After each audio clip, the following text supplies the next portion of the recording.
मी माझ्या मायबाबूंना सांगतो ही योजना गरिबांच्या करता, ज्यांचं उत्पन्न महिन्याचं 20,000 रुपयाच्या आत आहे, साधारण 2.5 लाख रुपये वर्षाला उत्पन्न 2.5 लाखाच्या आत आहे, त्यांच्या महिलांच्या करता.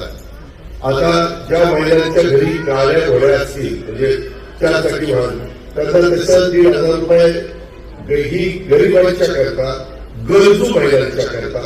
आता जानेवारीपासून बाकीच्याही रकमा ह्या वेळच्या वेळेला देण्याच्या बद्दलची जबाबदारी सुदैवाने राज्याचे मुख्यमंत्री देवेंद्र फडणवीस आणि या एकनाथ शिंदे सगळ्यांनी माझ्यावर टाकलेली, कारण अर्थ विभाग, महिला बाल विकास, महिला बाल विकास आमच्या महिलांच्या पर्यंत त्या रकमा पोहोचवतो. मी सरकारमध्ये प्रतिनिधी या नात्याने महिलांच्या सक्षमीकरणावर जास्त भर देण्याचा प्रयत्न केला आणि त्याच्यातूनच लाडकी बहीण योजना पुढे आली, त्याच्यातूनच इतर काही योजना पुढे त्या ठिकाणी आणल्या आणि त्याच्यातून एक चांगलं समाजामध्ये वातावरण तयार झालं. डिसेंबरचे पैसे पण मला वाटतं ह्याच महिन्यात सगळ्यांना मिळाले असतील. थोडा उशीर झाला, आचारसंहितेच्या काळामध्ये आम्हाला काही मर्यादा आलेल्या होत्या, परंतु डिसेंबरचे पण रक्कम माझ्या मायबाबूंच्या डिग्रीला गेली असेल. आता जानेवारीपासून बाकीच्याही रकमा ह्या वेळच्या वेळेला देण्याच्या बद्दलची जबाबदारी सुदैवाने राज्याचे मुख्यमंत्री देवेंद्र फडणवीस आणि या एकनाथ शिंदे सगळ्यांनी माझ्यावर टाकलेली, कारण अर्थ विभाग, महिला बाल विकास, महिला बाल विकास आमच्या महिलांच्या पर्यंत त्या रकमा पोहोचवतो.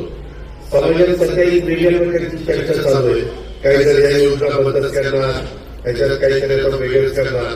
मी माझ्या मायबाबूंना सांगतो ही योजना गरिबांच्या करता, ज्यांचं उत्पन्न महिन्याचं 20,000 रुपयाच्या आत आहे, साधारण 2.5 लाख रुपये वर्षाला उत्पन्न 2.5 लाखाच्या आत आहे, त्यांच्या महिलांच्या करता.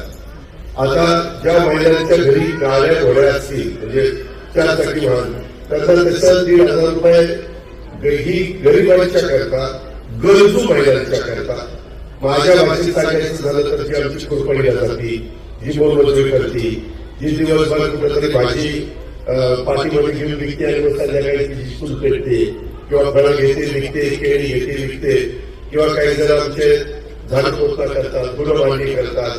काही जण माझ्या महिला एका दिवशी 4 घराचा स्वयंपाक तिथं पोळ्या वाटणं, भाजी दोन करणं, डाळ भात करणं, असं करून त्या पुढे जात असतात. अशा ज्या गरजू महिला आहेत की ज्यांना कुठलाच आधार नाही, अशांच्या करता ही योजना आणली. मधल्या काळामध्ये आमच्याकडे वेळ मर्यादित होता आणि त्याच्यामुळं काही विरोधक याचा बंद करणारे, ह्याचा काहीतरी करणारे, काही करणार नाही.